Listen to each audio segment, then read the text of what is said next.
This NFL Next Coach Odds edition of the Sports Gambling Podcast is brought to you by Kalshi. Make real money predicting sports.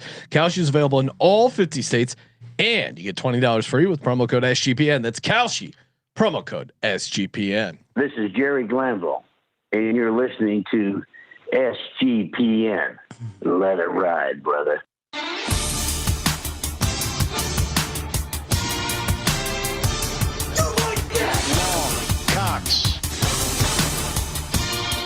He's one of those guys who will get penetration.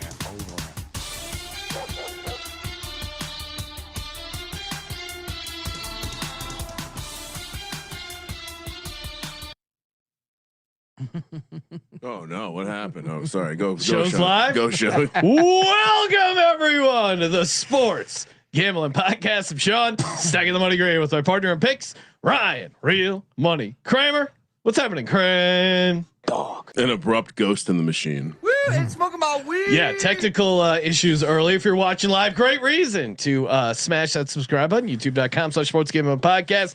Hanging out with us in studio, talking NFL Next Coach Odds from the Bottom Line Bombs Podcast on the Sports Gambling Podcast Network. CJ Sullivan, what's happening, CJ? What's up, fellas? Yeah, get Spuds out. Spuds gets in there for the three-way and action. No, great to be back. I got the winter hat on, but it also reminds me of my old DJ days. And well, I never was a DJ, but if I was, I imagine that how you guys introduced that show is how I would do a lot. They call that a train wreck in the biz. Oh, really? When you transfer a song over and there's like a stop start of it like that, you know. It was not good. Yeah, I mean, it was much like the screeching halt that the internet came to when they found that Shedeur Sanders was the best option. Yeah. Oh wow, Shedeur. We're here to celebrate Shedeur. I'm not even a hater. Pro Bowl. He's a star. I think they should make him the All-Star starter and make Dylan Gabriel the other side starter. Yeah, let's why go. not? Let's put them together. Who cares? I don't have a problem with any of this. Although I do think, like, if there was any wonder or worry that the Pro Bowl was still a relevant thing on the calendar, we will not be covering the Pro Bowl this week. Oh man, I want to. CJ, who was the former player that was going off? Sean Merriman. Sean Merriman, not lights happy. out. Yeah, lights out. Not happy about it. Well, but I mean, they're not even playing a game. It's like, you know, they're playing hopscotch and beer pong and flip cup. Like it's Pro Bowl games. Yeah, it's not actually a. So Pro you're Bowl. for this? No, I just okay. I don't care who's in the Pro Bowl. But if we're having a comment on it, sorry, what the hell's going on? let's get Mr. Beast involved. Let's make them actual games. Let's make them games. Yeah, here's that. Post, Sean buddy. Merriman. I have a Pro Bowl helmet that I walk by almost every day. It's signed by some of the best players in the history of the NFL. Legends, Hall of Famers, and real goats. The Pro Bowl used to be a badge of honor and respected. Things have changed. I agree with Sean. No one cares about the Pro Bowl. It was a reward. You had a good season. You got to go to Hawaii. Now it doesn't matter, and it's no longer all pro is the new Pro Bowl. All pro matters. All pro Bowl always existed though. Like this is the part of your argument that breaks down. What do you mean? They both always existed. Sure. And even when usually quarterbacks or players would opt out, there was very rarely controversy because you're putting in someone that the average football fan objectively knows is not a good player. So you're essentially creating this weird participation trophy situation, just like youth sports, where you want to put someone in because they're popular. This is, again, NBA culture leaking into the NFL. What does the NBA do? They want their popular guys to be in there. So I mean, I'm with you. I don't really care. Yeah. But this is egregious. Well, Tyler Huntley made the Pro Bowl. But go through the list of players that didn't. Now, so many people have these past few years, even when they were playing the game, no one would play the games and everyone would opt out. And then people would get upset. Oh, can you believe so-and-so's going to the Pro Bowl? I mean, I remember when Nick Foles won Pro Bowl MVP. I may have had a couple bucks on him. In the past, it was people always were outraged. It was always a mediocre player who wasn't elite. And it's like, why is this guy going? Not flat out bad. Flat out played only 6 games or 7 games. It's insane. And for Prime, one of the greatest athletes we've ever seen in this world, to post God is good. God is good. I don't even know how they choose people for the Pro Bowl for me to get upset. I think it's a popularity, but obviously, if it's not a popularity, so it's just fan voting. I think Prime was typing out Goodell is good, and it kind of like and it auto filled in God, like it auto corrects or whatever, and it forgot. So he just meant Goodell is good. Philip Rivers is the Pro Bowl at this point. I mean, why not let's make that quarterback Pro Bowl rosters are determined by a 3-term voting system where fan, player, and coach votes each count for 1/3 of the total, with 88 total players per conference. So I'd love to see the player. I would love to see the player and coach balance. Six other quarterbacks opted out of the Pro Bowl. You can't have the players vote. That's crazy. Because one, they have personal relationships they like and dislike. And obviously they're not watching the games. They don't even know who they're playing next week when they interview these guys. They get in the playoffs. Like, oh, we brought Seattle. Okay, great. We wanted that revenge game. They have no clue. And I'm not saying they should. They're singularly focused. There's CJ Stroud. He played horrible in the postseason. Yeah. But he was starting for a team in the postseason. Sure. Trevor Lawrence. Like by all reporting, neither of those guys were included in the alternate mix. So again, it's pretty embarrassing to put a guy with you created this metric, you pushed this metric called QBR, which is an absolute value 0 to 100. His QBR is 18.9, Sean. We're not talking about someone who's mediocre. We're not talking about someone who had a decent year. We're talking about one of the worst starting quarterbacks we've had in the National Football League in a decade. This year, name me a worse starting quarterback this year that didn't start, not counting Brady Cook for the Jets. Right. Dylan Gabriel. Yeah, he was better than Gabriel. Well, barely. Like, what stats you want to use? No, I'm just saying if they have to announce who turned it down. Like you have to say who turned it down, because I doubt Cam Ward would have turned it down. Cam Ward didn't get. Yeah, Cam Ward's not there, Sean. I mean, for crying out loud, if you want to give it to a rookie and they yell at us for him not talking about a number 1 pick, you say, well, this is why. Here's the list. You put a guy in with $100,000 chain instead of him. Here's the list: Cam Ward, Aaron Rodgers, CJ Stroud, Geno Smith, Tua, Lamar Jackson, Joe Flacco, Joe Burrow, Trevor Lawrence. Now, is the Pro Bowl in San Francisco? Is it the Super Bowl site? Is that what they do? It's probably a Disney. It's a skills competition and a 7-on-7 flag football game. Yeah, I'm not going to get fired up about it. Obviously, he didn't deserve to be honored, but again, it just highlights the Pro Bowl is a joke. It's broken. Well, I mean, it is broken now, but like it really, I don't want to say it was before. I mean, they definitely softened it up. But also, it's not meant for us. Like what I said, like, well, it's always reported like it's broken. We got to fix it. Well, you're not a kid anymore. Yeah. You liked it when you were a kid. Kids like Shador. Yeah, kids love Shador. Yeah, if you were 12, you would love the Pro Bowl. So let Nickelodeon vote him in. Let him do one of those slime games that they do. Alternate broadcast. But we don't have an example of a bad player being voted in because people like him. We have examples of them trolling votes. Okay. And we have example of players who might not deserve to get in, but were voted in. We don't, and you get a bonus for that. You do get cash if your team wins the flag football competition or whatever. Which, by the way, Eli no longer coaching because he was too dominant. That's unrelated. But, no, that's all right. And this is part of the CBA. So was Tyler Huntley the worst before this? Yeah, and it wasn't that outrageous because people were very mad about Tyler Huntley. I mean, it was silly, but it wasn't this silly. He started 4 games. He went 2-2, threw for 658 yards, 2 touchdowns, 3 interceptions. I don't think you remember how bad Huntley was. He ran for 137, a touchdown, 43 carries. He played 4 games, right? And it was all just game management. But he's friends with Lamar. I mean, Snoop. Mike Borlia, Philadelphia Eagles quarterback, 1975, is ranked as the worst Pro Bowler of all time. By the way. He was carried. His dad was in the league. We do have this clip slipped through the recap show. I don't know how we didn't have this ready to go on yesterday's recap show. This is an all-time. This is the Pats guy who blocked the field goal there. A rookie, right? Yeah, they called him up on the practice squad. Huge opportunity. Got his hand up. Do you see why he blocked it? They're saying now. Well, yeah, because supposedly the holder didn't realize, hey, you're supposed to be whatever 7 or 8 yards back from the center, and he was like a yard short because they didn't know where the yards to line up were.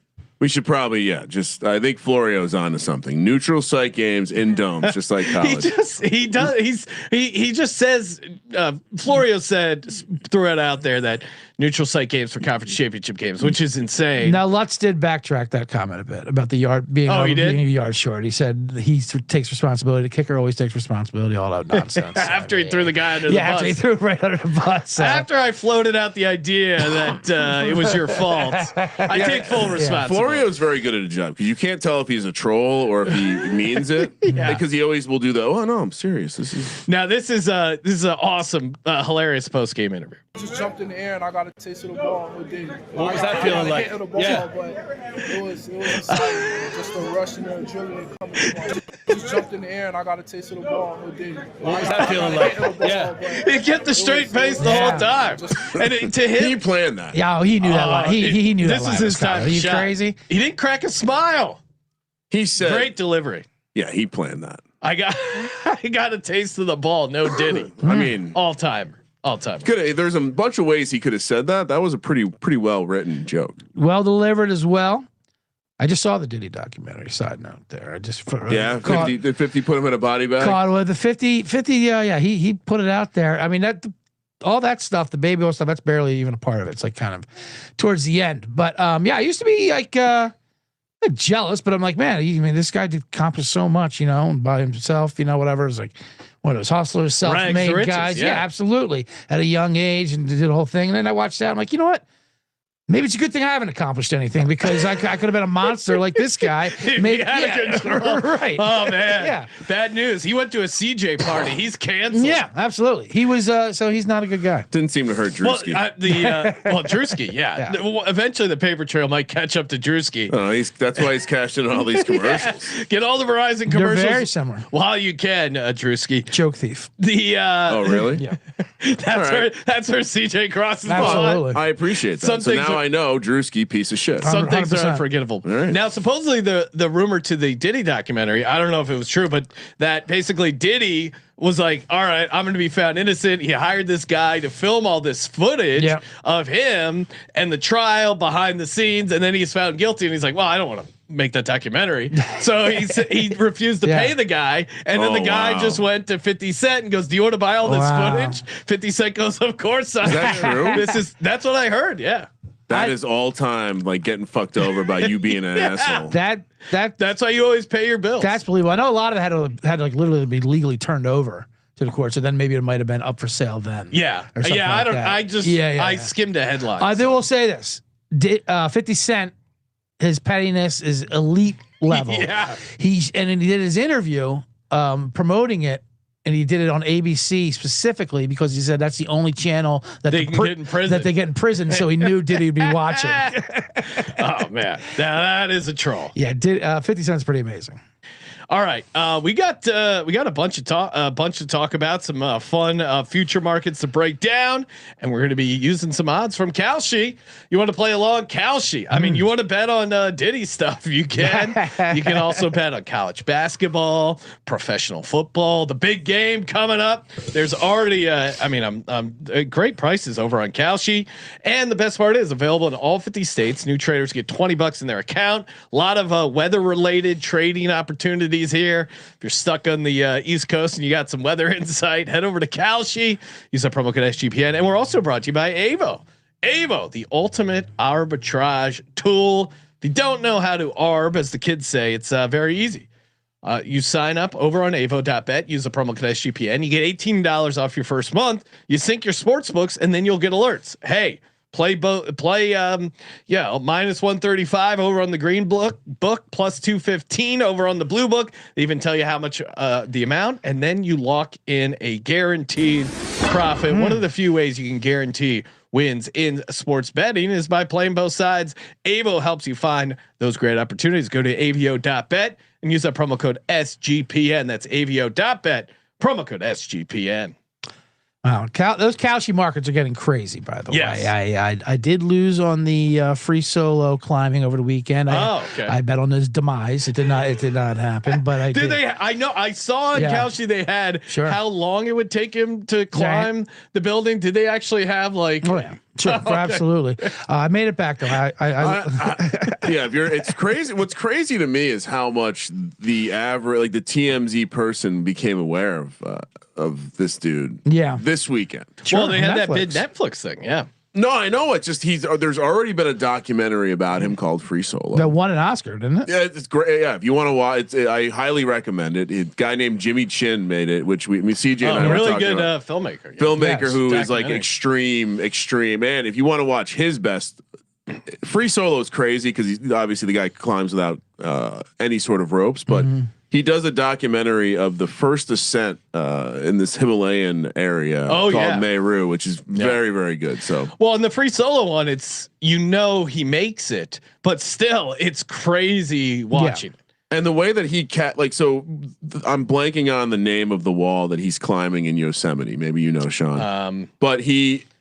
El Cap. Yeah. He is climbing this thing that is like the top of the pyramid for many rock climbers. This type of rock climbing, and he does it. First of all, he just sneaks off without the camera crew because he doesn't feel like having the cameras around, and he proceeds to climb this thing in like record time. But he's going past people that are sleeping for the night. Yeah, because an average person needs to go it needs to take 2 or 3 days. So. Also highly recommend Googling a picture of his hands. Oh, you want to see muscles on fingers that you've never understood before? Very cool. Insane. And love all the people waiting for there were a lot of people with the cameras out waiting for him to fall. Hopefully they were inside the office rooms, like in the buildings, like phones right up to him, like taking pictures with flashes. Well, the psychology of the thing and then being filmed, he talks about it. So it's a wild. That was That's kind of why he in Free Solo he dips out, because there's this element of like unnecessary, like this is not a normal thing in the environment when I'm climbing, and I would hate for that to be the. Anyway, let's talk next coach. Next coach odds. Yeah, a bunch of markets up over on Kalshi. Why don't we start here with the Buffalo Bills? Kramer, what are we looking at here?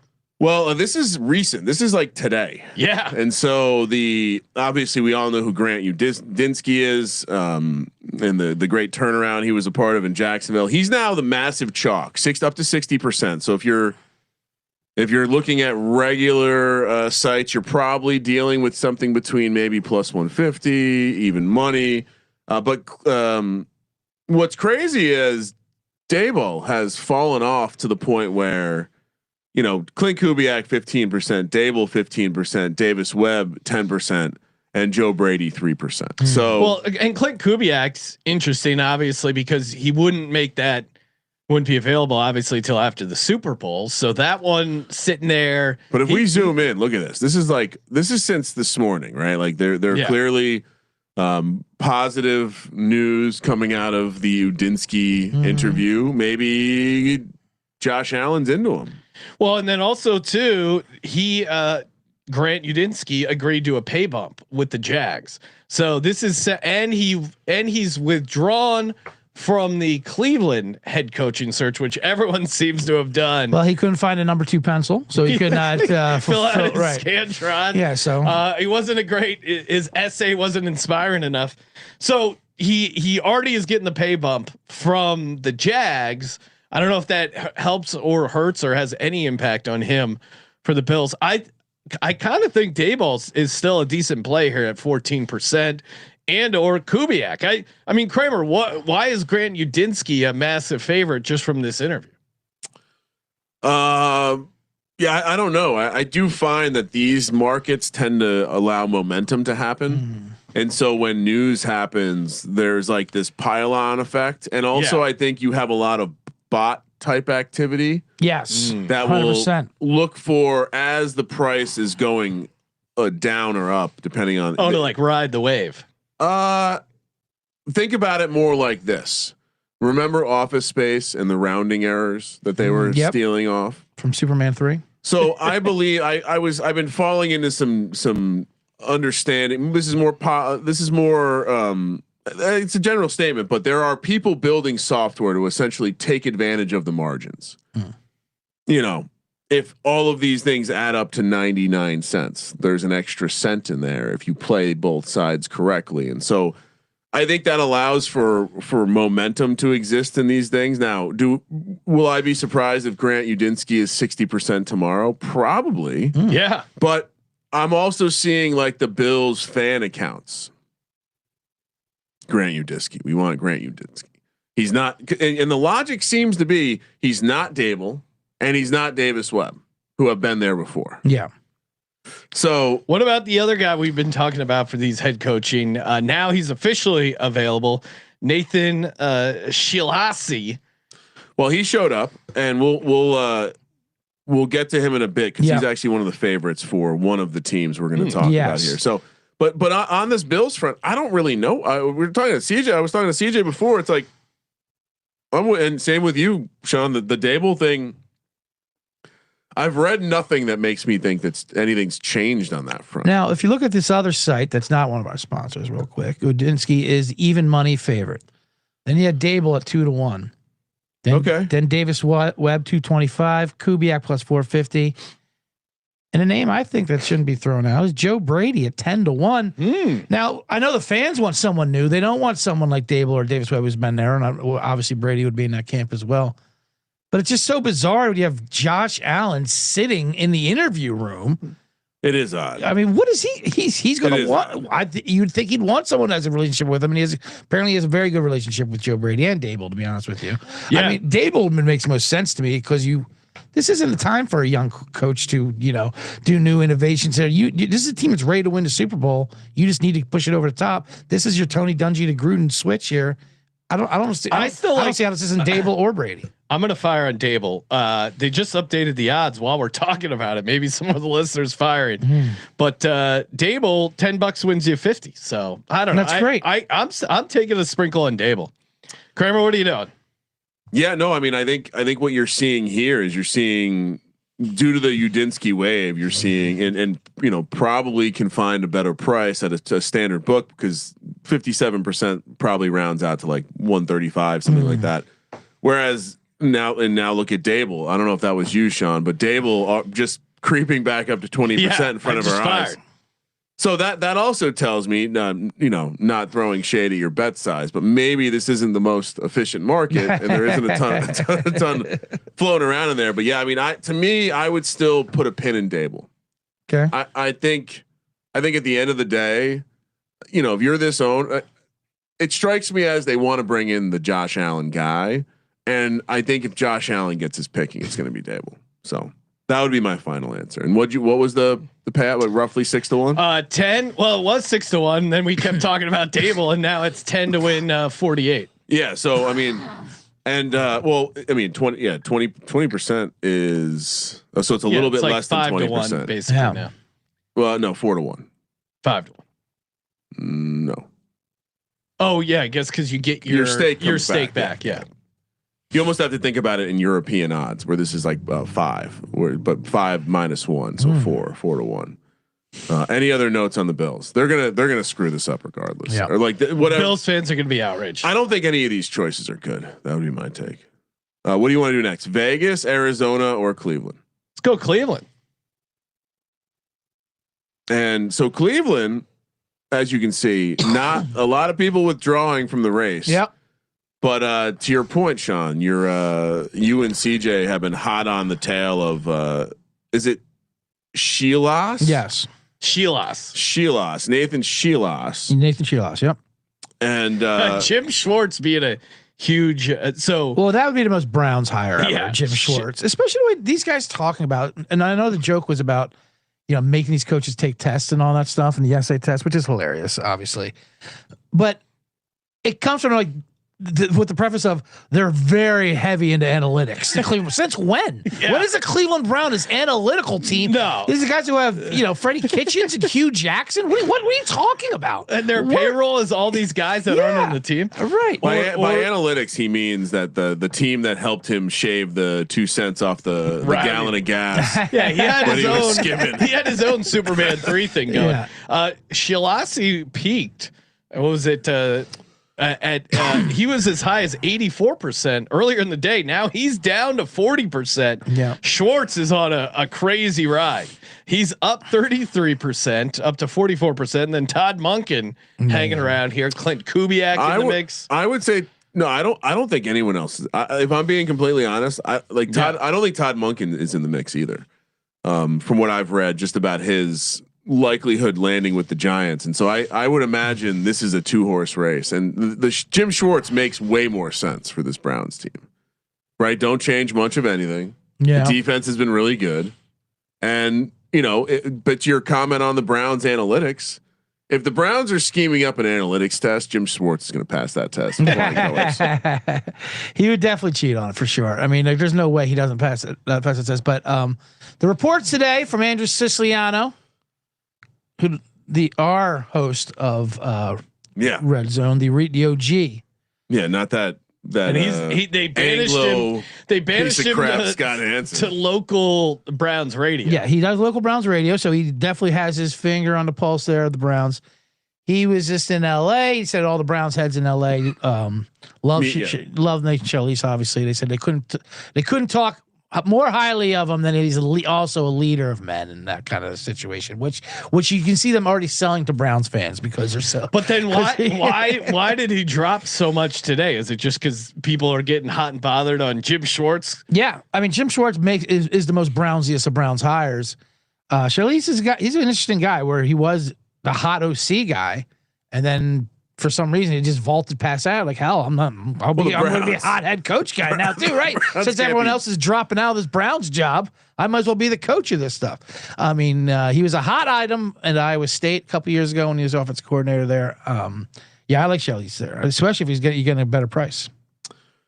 I believe the news here are just second interviews being conducted, but I will say again, if you do the research on like what the fan coverage is, not the crazy fans, but like the fans who have a podcast, maybe a blog. Yep. Schwartz would be the guy that and look in front of our face. This is like it's dropping. Are you over there betting? Yeah, I mean, I might have my finger on the. I'll go. Wow, this is like day trading. Now, what a great job though you're stepping into if you're an offensive mind like Shelley. So now, granted, the entire offensive line will not be there next year because of terrible general managementship and other 8 players that will not be playing. But they have a Pro Bowl quarterback you're stepping in with. Yes. You get to, handle CJ. that. And 2 Pro Bowl quarterbacks. I'm going to go. I'll go long shot again. Give me Todd Monken. Oh, just because I'm telling you that's a bad play. I'm like right. I feel. What are you doing?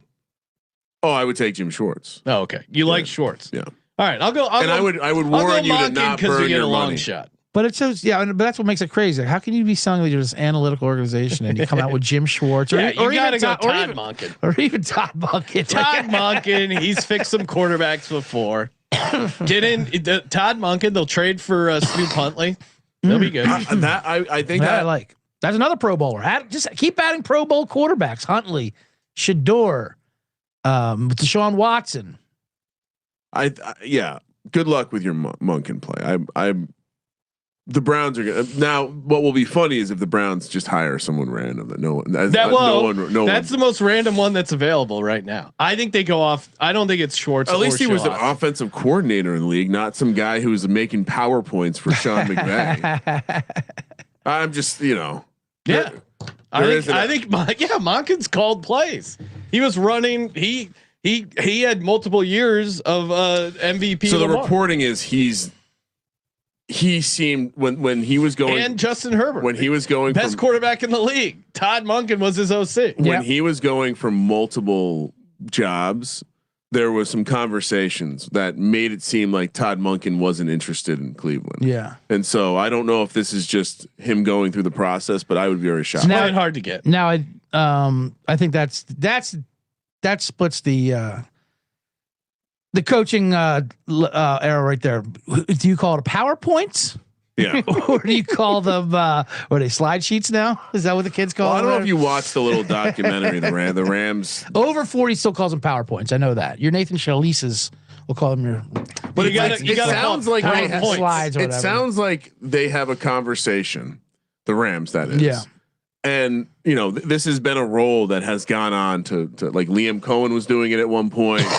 Name some other Rams offensive coordinator that's come out. They were probably doing this role, but it sounds like they have a meeting. They talk about the game plan and the plays, and then it's actually one of these dudes' responsibility to draw them, to like make the physical drawing of what the play is going to look like to get the install. And anyway, Schwartz will be the hire here. I don't think any. I mean, I think you're crazy to take the Browns job. I understand there's 32 jobs. You're insane to take this job. What is it? I agree. This is easily the worst position you're going into. Well, for what you're set up for. The counter is you take it if you don't have another head coaching offer. In Schwartz, but we're now down to all guys who have jobs. Like all of these guys have jobs. Do you want to elevate yourself to get fired in a year or two? Yeah. This Schwartz is but I think to be an NFL head coach, you got to have that. Well, they never had Nathan Shielhaas at the helm. That's what the Cleveland Browns need. You kind of need to have that. I'm the guy that can fix this. All right, so let me ask you: if you were, Dan Campbell, you were an elite Campbell going to the Detroit Lions. It's completely different. Ownership's not a mess there. The front office is not a mess there. They were bad for a long time though. Yeah, but it's a family run thing. It's not, you're not dealing with like, there is not a lot of positive feedback about the ownership group or the front office in Cleveland. And so I think, right. Yes, but like Detroit wasn't a super, like no one was scrambling to get the Lions job when he took it. Okay. I don't know. I don't remember that to be true. Did he take over for Patricia? Was that the transition? I think so. I also don't think it's a very good comparison because I don't think Dan Campbell was this elite offensive mind that could just sit and get the job. I think some of your argument like kind of holds the idea that they were just you're not going to have a better opportunity next year. I mean, it's if you hire Jim Schwartz, it's obviously just a placeholder. For you can't even ask for 1 year. All of these guys are placeholders. You still have DeShaun Watson money on your contract. What coach would want to do that? Right. You're in the worst salary cap situation. You might have to start Shedeur Sanders. Todd Monken can fix Shedeur if he needs fixing. That's still up for debate. I don't know. I don't understand I don't think you actually believe what you're saying right now. What? That if I'm Todd Monken, why would you not want to take a head coaching job? Because you're going to get paid handsomely to not be a head coach in a dumpster fire situation without a quarterback. Where would he go? That's not. Why would you take a job? Why would you take a job without a quarterback? Because he's going to go coach for Harbaugh, something he's done before. Like that's not a risky situation. I mean, again, I think if you've never been a head coach and you get an opportunity to be a head coach, you strike at that opportunity because it might not come back. Yeah, like a Charlize, whatever you know. I'm gonna pronounce his name differently each time. But Nathan Charlize, like you say it like Charlize, what's his name? The Nathan Charlize Theron. What's his other option if he doesn't take this head coaching job? He hopes Shula goes somewhere, then he becomes the OC with the Rams. No, Shula's the DC. He or LaFleur, I meant. Yeah, I think you just sit and wait for your next opportunity. Like you're in. But his iron's pretty hot right now. Yeah, no, in some ways he makes more sense because he's not even an OC. He's jumping multiple layers. But he could probably get an OC job if he doesn't get the Browns head coach. I just think the evaluation, if you're a coach, is what is the cap situation, what is the ownership situation, what is the quarterback situation. Yeah, and I think the Browns are. You're right. They have a terrible situation at the bottom of the league in all of those. You know how I feel about the Browns GM and him still. I also think if you're in for another job and the Browns job, you're waiting on that other job, which puts the Browns in a weird spot. Which likely for them to be hiring Jim Schwartz. Jim Schwartz, it's probably his first choice. 100% a go. He doesn't all the analytics. All the analytics say Jim Schwartz. 100% a go. You guys cool with bounties here? Yeah, I'm in. Oh, that was Greg Williams. I'm sorry. All right, let's. This one's the Vegas is the most interesting to me. Raiders, yes, because I think we all watched the game. Which, by the way, the amount of people complimenting Tom Brady on his broadcasting ability. Oh, it's funny because Romo started out hot. And now everyone hates Romo. He's horrible. And I hated Romo from the beginning. And even congratulations. Always be on the ground floor and hate. Always be on the right. Always on the right side of hate as well. But but then they gave him a little bit of a pass. Like, oh, he wasn't brutal yesterday, And Tom Brady was so bad starting off, which is kind of great. He mowed over the daisies early. No matter what he does now, like what an improvement Tom Brady does. He's still not good. I heard but he's much better. I heard someone say that it's amazing how he's back to using his regular voice. Yeah. It's like, well, that's a compliment. All right. The guy came in with a fake voice and now he's not using it and you're complimenting it. Some of it still seems to be a put on, and his analysis actually could use more analysis. Here's what you can tell. Here's why you can tell he sucks. Not today, he says. He's really bad and he's gotten less bad. Yeah. So people are like, wow, that's a big change. Yeah. But if we were to approach this as like a dollar cost, he's not worth the money. And you can tell because Kevin Burkhardt, just look at how many times Kevin Burkhardt rolls his eyes. When he tries so hard not to, and he still rolls his eyes. No, but Tony Romo has also distracted people because of his incessant conversation. Like he was just saying this. He was like your drunk buddy watching the game. Like, well, man, look how much snow there is there. Nor once did they talk about how it affects the game. Not many people caught this, but Tony was also. There's a moment where Tony asked them to put the lines back on the screen. Yeah. Which obviously was such an unpopular thing to do on the internet. They stopped doing it after about 5 minutes. Someone worked on that for a while and they're like, get rid of it. I'm on Tony's side on that. Not that I like the lines, but don't listen to people on the internet. Don't let them dictate what you should be on there because they hate everything. Yeah, but here's my take. So don't react to them. Like maybe have the numbers be the same size as they are. Yeah, no, listen, it was bad. I'm not saying it was bad, but some lines, the first down and then obviously where they were starting at, and then maybe off to the side. The problem was they had those giant like 40, 50-yard lines that was like taking up half the screen. Brighter than the play. It was hilarious. I wanted to look at something out there. Yeah. Kramer, what are we doing for the Raiders next head coach? I mean, so I brought that up because Brady was playing the skin flute on Clint Kubiak and his decision making the entire game, which obviously makes me think that like Tom Brady's not intelligent enough to compartmentalize his thoughts. And if he's at all involved in the Raiders head coaching search, makes me believe Clint Kubiak should be the favorite. Now, do you have the concern of having to wait until after the Super Bowl? I don't really. I know they changed the rules. It used to be it was the bye week. You could do the interviews, but I mean, essentially, Clint Kubiak's not going anywhere. So are they worried they're going to lose out on someone else? Yeah. Well, I mean, where else can Clint Kubiak go? That's the other thing, unless he just decides to stay. But at least the Raiders have the first pick.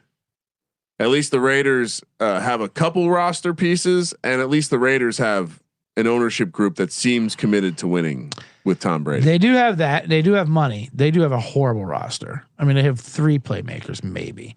With you got Max Crosby. You have Max Crosby, maybe, possibly. You got Ashton Jeanty. Why is Davis Webb such a big favorite? I don't understand. Because he completed his second interview, probably. He's right. Joe Brady, I think, completed a second interview, and he was like 3%. He's up to 10%. Joe Brady, I could see being someone that they could sell. Apparently, they love Joe Brady, they love Dable, and they love Davis Webb. Now, of course, Kubiak is the huge favorite. On other sites, he's minus 300. Yeah. Ryan, what is your personal take? I know you used to talk about how Kubiak is fool's gold. You hated when he came up on giant forums as a coach. I know you don't want him. Obviously, you don't want him now, but beforehand, you're saying he was a guy who used to get figured out, but now his stock is obviously the highest. The stock's super high right now. And he's going to win the Super Bowl. But how much are you crediting Clint Kubiak, and how much are you crediting? I mean, certainly there's nice things about the offensive scheme, but this is he's coaching an offense partnered with an elite defense. I think it's I mean, but the counter is he got Sam Darnold to a Super Bowl. Sam Darnold is balling out in the conference championship. You mean they signed a quarterback that won 13 games the year before, and Sam Darnold brought Clint Kubiak to the Super Bowl? No, well, all right, sure. I just saying Clint Kubiak. We see this all the time. Comes in, their offense has been pretty good. JSN Offensive Player of the Year. They look pretty good schematically. Certainly yesterday, of course. They lost Charbonnet, didn't miss a beat. The JSN touchdown when he was in the backfield, that wheel route. People really Seattle's creaming over that play. Had a ton of success. Yeah, and no one in the league wanted Sam Darnold, so he was available. Yeah, I think that's not true. He had multiple options when he took his contract. Now it was a smaller contract relative to what he's going to get next time. But I don't think it's fair to say no one wanted Sam Darnold. I think it's more of a mark on how bad Geno Smith is. Geno Smith turned his team that went to the Super Bowl and now just made them the #1 overall pick. The team he went to. Really, it's a bad. Mina goodness. Kimes is just her take of getting rid of Geno Smith was a horrible idea. Yeah, well, that is a freezing. I will say this: it is a bad take, but she's taking a little too much heat for that. I mean, my God! All right, so she took a swing. She's a Seattle fan. We all like Geno Smith. He was written off, then he didn't write back. And he had a fun little run there. Yeah, but and I was skeptical of Darnold going to Seattle and having this much and success. You're right. He led the league in intercept turnovers. Yeah, he did turn the ball over a bunch, but the offense has had a ton of success. I understand. Love Sam Darnold. Why he's why so if Kubiak wins the Super Bowl with Sam Darnold, that's a pretty good resume pull. Sure. Yeah, I mean, all right. So then, I mean, that's we can talk about. I don't get why you hate Clint Kubiak. I don't. So much. The conversation is I don't think he's going to be a good head coach. No. Oh, okay. Yeah. Well, that's what you're asking me. Yeah. I asked your personal opinion on it. If it has changed at all since. So let's you used to say he's a fraud. Let's go basically. through. Well, I think a little bit. Let's go through it. In 2021, he was the offensive coordinator of the Minnesota Vikings. He leaves. The offense gets way better. Denver Broncos 2022. He's the pass game coordinator and quarterbacks coach. That was not a good year for the Denver Broncos. San Francisco 49ers 2023 pass game coordinator. Throw it out. That means nothing to me. You're under Shanahan. New Orleans Saints in 2020. Isn't that the year Mr. Irrelevant got to the Super Bowl? Sure, but you're not even the offensive coordinator, and you're working for Kyle Shanahan. You're helping passing game. That was sure. Go make me a fucking PowerPoint, Clint. But all these 2024 New Orleans Saints. That offense looked amazing, and then it didn't for most of the season. And then I mean, he had Derek Carr as his quarterback. If anything, he's turning lemons into lemonade. Making a lot of excuses here. So yeah, and then he goes. I'm taking the other side that maybe Kubiak could end up being a good head coach. Again, if you're going to the Raiders, you have your work cut out for you. The roster's incredibly thin. I think it's going to be a tough job for anyone. An empty roster, but I think and you never know when you got with the Raiders. So, but you're right. Brady was glazing Kubiak. That's why he's a huge favorite. Here's a 33-1 shot. Ooh, here on your offshore equator sites. Sean McDermott. That would be. I can't even see a number on Sean McDermott, which I think would actually be a pretty good hire for the Raiders. Yeah, but the most Raider hire you can see is a Brian Flores at 33-1, just because he fits the mold of the rebel, suing the league. I mean, Al Davis would wake up every morning and sue the league for something different. You kidding me? They're the perfect organization to bring. If the Steelers didn't bring him in, then I think the Raiders. I'm putting a couple bucks on Flores. A couple schnickels on Brian Flores at 33-1. Why not? Price is plummeting.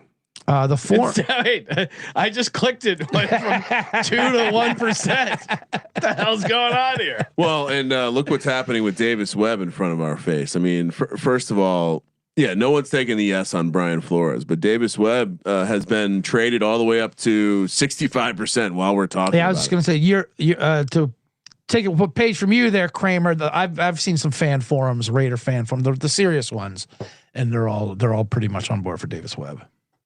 It's weird. There's two. Like there was the Davis Webb. You know, he's hyped up. He's very respected. A lot of people would want to make him an offensive coordinator at minimum. And then there's the other side of it, which is, do we really want a buddy for Fernando Mendoza, or do we want a coach? Right. I think Brady might go for the hard ass Brian Flores head coach thing. Well, I mean, that's what. Now, do you think Brady agrees with Belichick's philosophy, even though it was very helpful for him? Yeah, I think so. He also hates Belichick. Yeah, but he talks like him now, though, too. When he talks about those lessons of growing up and like being competitive, I think he likes the portal, all stuff that Brady was not. What he said, if you're not bleeding, it's not a foul. All he did was complain for flags. I think he liked. It's true. They made. I think he wanted. I think he wanted it to be clear that he was the reason for their success. I think he also wanted, for him going down to Tampa Bay was proving I can win a Super Bowl without Bill Belichick. That being said, I still think he appreciated tough coaching, especially early in his career. So who are you getting down on, Ryan? Well, but the other thing with Brian Flores is they were on the same squad for a long time. So if Tom Brady knows why you don't want Brian Flores to be your coach, he would know Now I was able to dig up a couple situations where, you know, they had some hot fiery exchanges, but it doesn't seem like they dislike each other.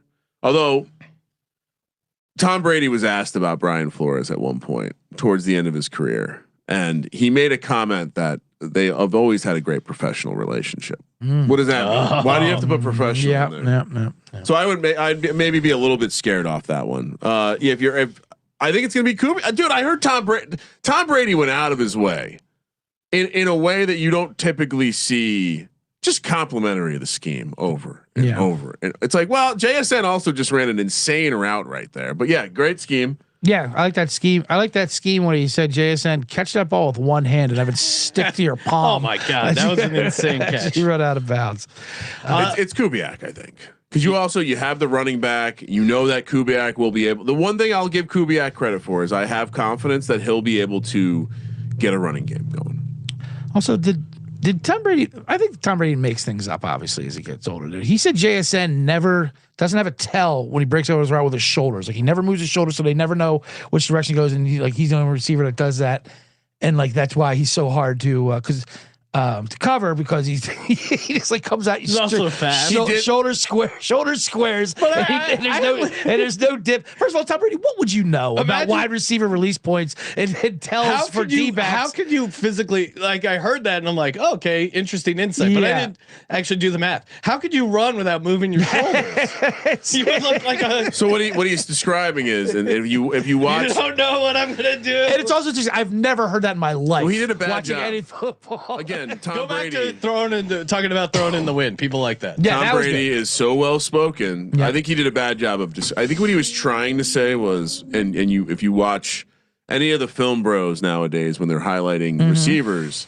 one of the things that separates like the surprising receivers that come out of nowhere in the draft, they all have insane route running ability. Right. What does it mean if you can run the entire route tree? It means that what Tom Brady was trying to say, when you're slowing down to break, it looks the same no matter if you're going to keep going, go left, go right. And so I do think JSN came out with one of the, if you consume Harmon's route tree content, he came out with one of the highest scores on that. And so, again, another reason why Kubiak might be Fugazi, JSN, he might just be the second coming of Antonio Brown without the off-field problems. All right. So Brady likes them all, and it's in the package. And speaking of film bros, side note unrelated, or not really unrelated, the man Shedeur Sanders is replacing in the Pro Bowl, Justin Herbert. Congratulations to you, Sean. The film bros have officially turned on Justin Herbert after Really? that game. Yeah, Yeah, so that was a big news. Don't let Sean know that. He's going to make some new film bros. Wait, but they're rock hard about Mike McDaniel. Sure. But they're like, even they started conceding, okay, there might be a problem here. Did you see the video with Mike McDaniel, who was originally on this thumbnail before he finally settled down with his offensive coordinator position? Yeah. Of course, we all know the Chargers' social media team is legendary. Yeah, they're elite. The top, and they're doing like an introductory video with Mike McDaniel. If you didn't watch it, It's pretty good. he's there's like a bucket. I would assume it's questions, but he goes, "Is there gonna be a vape question in here?" I know how you guys were all. So great start for the Mike McDaniel Los Angeles Chargers. I will say I'm gonna be bullish on them. Can't help it. Of course. I can't help it. I'm gonna be bullish. Harbaugh year 3. Yeah, You can't get away from that. Till they get to the playoffs. I like agree. Herbert. I'm not like Sean. I don't hate Justin Herbert. No, I don't hate him. He just you hate folds in him. the playoffs. Hey, head over to Underdog Fantasy. Use that promo code SGPN. So many ways to win over on Underdog. Get in on the pick'em. I mean, Ryan, we're going to be firing up best ball drafts right around the corner, and obviously the big game. Plenty of pick'ems in the big game. They toss you a ton of boosts left and right. Play $5, get $75 of bonus funds. UnderdogFantasy.com. Promo code SGPN. Download the Underdog app. Fire it up, put in SGPN. And of course, we're also brought to you by Rhythm. The Rhythm is gonna bet you picks, props, sides, total.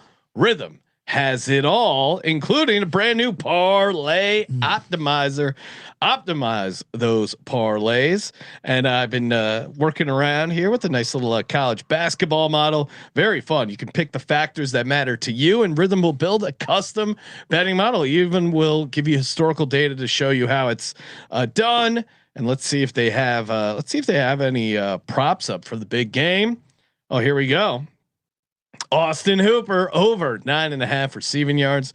Seems like he always kind of gets it. He always pops over on the Rhythm model. Download Rhythm today, and you can get started for free. Or if you want to go premium, use our promo code SGPN25 RITHMM promo code SGPN25. Kramer. Any more coaches to talk about? Arizona, right? No one's talking about this job. The Arizona job at all. No, I probably spend minimum 60 minutes a day looking at my X feed, which is a lot of NFL stuff. No one outside of, at one point I would have told you, I think Sean McDermott's going to get this job. Then I kind of had the realization that if you're Sean McDermott, maybe you don't take a job this year.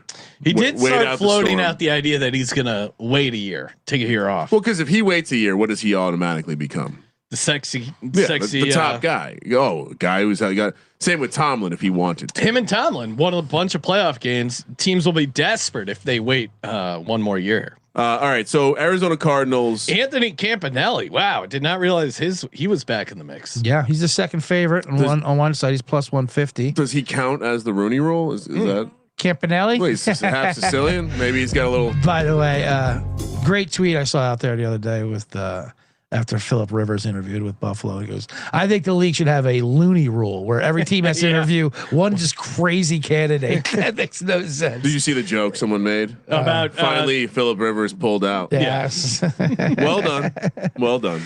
So yeah, I mean, this one is. I don't. This is a tricky one because what are the Cardinals? What are the Cardinals? They always pull some nonsense out there. That's why, like, I know Michael LaFleur is the favorite here. Yeah. He's trading at 60% right now, but a lot of that's been recent. Like again, a lot of this. I mean, if I can zoom in, interdivision rivals a thing nowadays. You know, with your Ben Johnsons and whatnot, where they just go across the aisle, if you will. But what about Raheem Morris? That's what I was going to say. This seems like a perfect match. You can give it 16-1. Yeah. All right. I'm firing on Raheem Morris here. Nice price over on Kalshi. Again, promo code SGPN.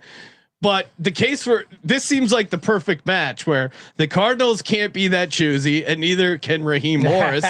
And they're in like this weird middle ground where they don't want to be, obviously you don't want to completely bottom out, but also like it's not a super attractive job. I mean, what are they doing at quarterback? What are they doing with Kyler? But Raheem Morris, I mean, he won a bunch of games in the end there with Kirk Cousins, and he brings some. That Cardinals team needs defensive help. Like that defense was horrific.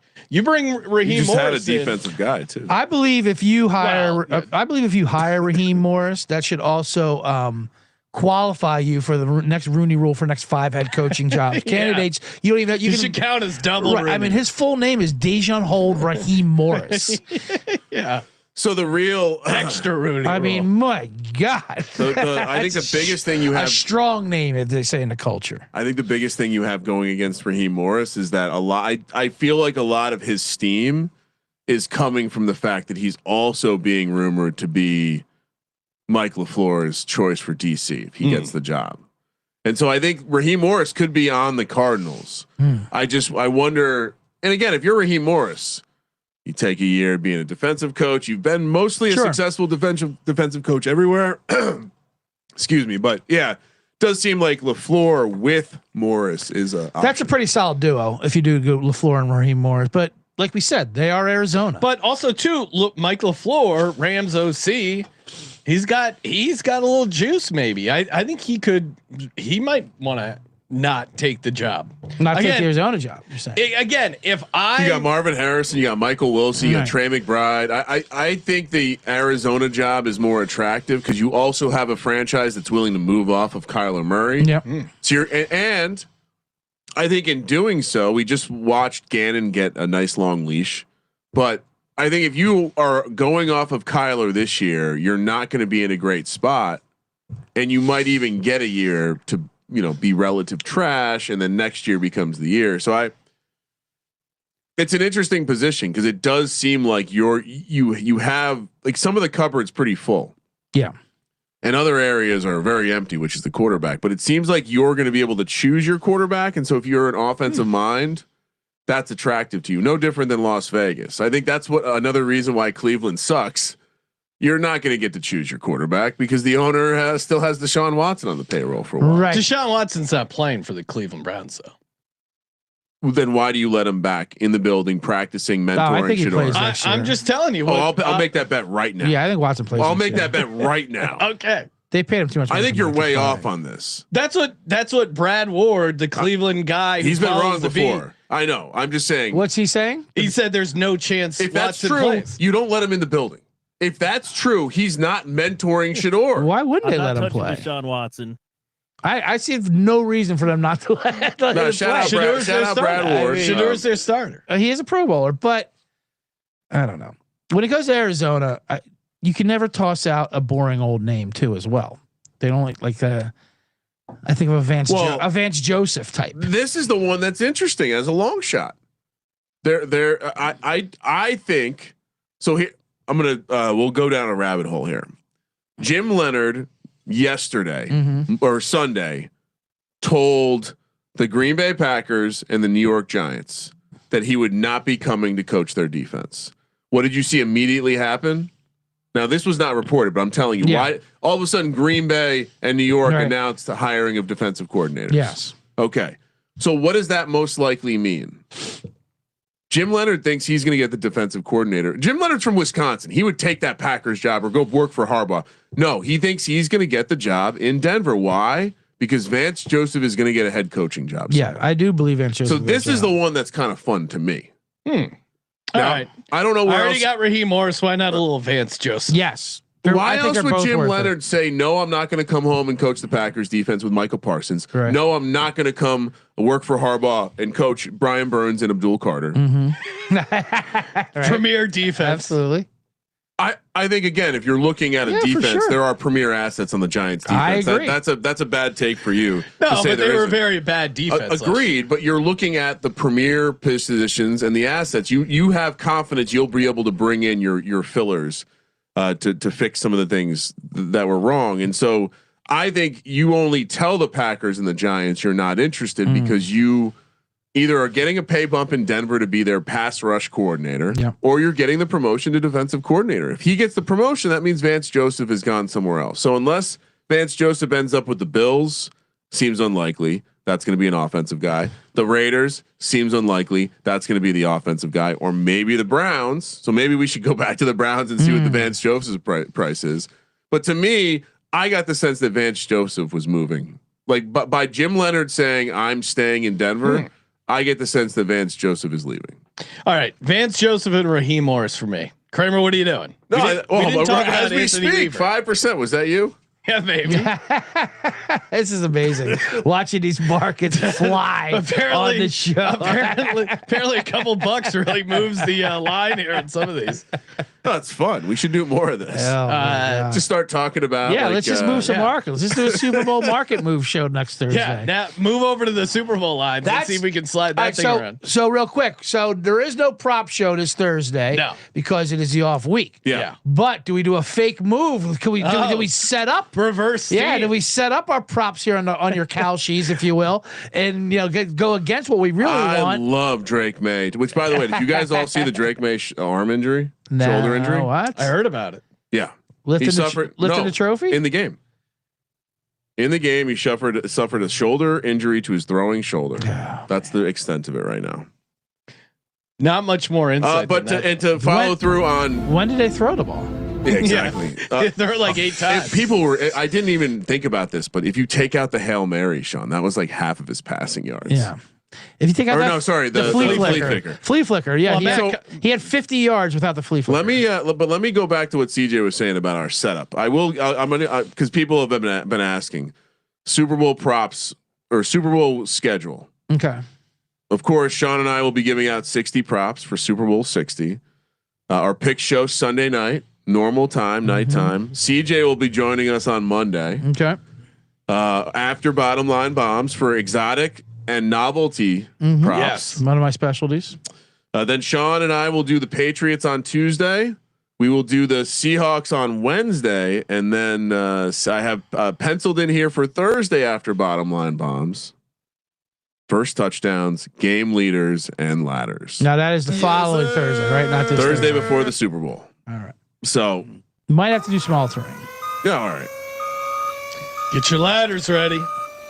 What are you doing on Wednesday? I'm sorry. Seahawks. That's Seahawks. Okay. I might have to put in a proposal. I'll put in an emails, whatever, to switch that whole Wednesday Thursday. We'll see. Situation. We'll see. If we moving. I know. I hate altering, especially when the PowerPoints are already made, and I know how it is. Super Bowl week. Hard as to delete, Super Bowl. delete cells and whatnot. Yeah, and maybe we'll do a Super Bowl squares contest. Yes, for the D-Gens. Got to figure that one out. I have been asked. Well, yeah, they're. I was going to say, speaking of which, congratulations to Kramer, who has live money bags from my bookie from the way back from the preseason. I have a so the money bag for the Super Bowl was plus 2,350 or plus 2,400. I forget which one, but I had going into this weekend, and they're all still live, so I can see all the teams that I had. Yeah. I did have the Saints, which was hilarious. But no, it's Rams. The two, for whatever reason, there were 2 weeks where I decided to put bigger than normal money bag bets. And I have the Rams, which at the time it was a great price. Not a good price anymore. No. And the Seahawks, which at the time was a horrible price. Yes, terrible. Now it's a great price. It's a great price. I have a $2,400 future. Wow. On this, and now what I'm going to do next year, when we play money bag, Sean, I'm going to also go bet it if it's a longer price in real life. Yes. Because I wish I also had an 80 to 1 ticket or 60 to 1 ticket on the Seahawks, whatever they were. Yeah, who doesn't? You're close in that Saints. No, I wasn't. They make that switch a couple weeks earlier. Yeah. Stop it. Tyler Shuck. You know what's Shuck funny is I know it was. You ran out of games. I know how much bullshit the Tyler Shuck experience was because since the season ended, no one's talking about Tyler Shuck. I still like Tyler Shuck. No one's talking. They're not about drafting Tyler a quarterback. God, That's my please let them draft like a 5th round quarterback so you can be wrong. Oh yeah, sure, late round quarterback, but they're not drafting one in the first 2 rounds. Okay, Certainly not this year. Yeah, 100%. It's 100% ago because the class is so shitty. Because Tyler Shuck. Although, have you seen the latest? An ability to lead his team to victory. Trinidad Chambliss. What about him? It sounds like he's going to be a 1st rounder now. Oh, he's making illegal. That's insane. He's making illegal phone calls to Clemson football players. I mean, what else is it? What else is this shady shenanigans he's up to? He's in the middle of a lawsuit to play another year at Ole Miss. I'm guessing Sean hasn't seen Dabo's 10-minute. It's amazing. Rant. I started watching and I clicked off. It's great. It is excellent. It really is. Dabo's burning the whole thing down. He's like 8 o'clock. Calls me 8 o'clock class for another $1 million. I'll turn over to. He can turn over to text. We said no. I love it. Yeah, he really is. He's Ryan, he's airing all the laundry out. Do we have so I saw someone in the chat was asking for the Eagles offensive coordinator odds. Do we have those available on Kalshi? I'll look. Yeah, you and CJ talk. I'll find them. That's an interesting job. Well, no one seems to want it. Well, it takes a certain type. Now it's either you can't be soft. You got to believe in your ability as a coach. I mean, it's amazing because the 2 of the last 4 have become head coaches and got instantly promoted to a head coach to run your own ship. The other 2 have got eggs thrown at their house and fired. So there's really no in between when it comes to that. It's either going to end great or poorly for you. Yeah. So you have a great talent position. You can opportunity to be head coach, but you get also opportunity to it's a lot of pressure coaching in. But it's the opposite of following a legend. This is the on year. It's on year, off year. You know what I mean? It's like when you I couldn't find that, but I was able to find this. Yeah. You followed Steichen and it became a disaster. Then we bring in Kellen Moore. You follow him. He was a disaster. Now you're following Patullo. We can only you can't appreciate not be a disaster. Right. You cannot be a disaster. So I'm not seeing any of the offensive coordinators. Now I do, since we're in here, this is an interesting market to me. Yeah. Not the Shador one, although I will be betting on DeShaun. Cleveland week 1 starting quarterback. No, this is the one that's interesting. So which NFL coaches will be fired? Essentially, no, it says out. They'll be out. Yeah. Okay, fired or quit. Okay, no, I'm just saying. But you got to sometimes the. Sorry, more just to say which coaches will not be coaching their team next year. Okay. And you look at this. Why is Sean McVay there? And Andy Reid, that's crazy. Retire? That's weird that McVay and Andy Reid are 10% on that. Well, because likelihood of retiring.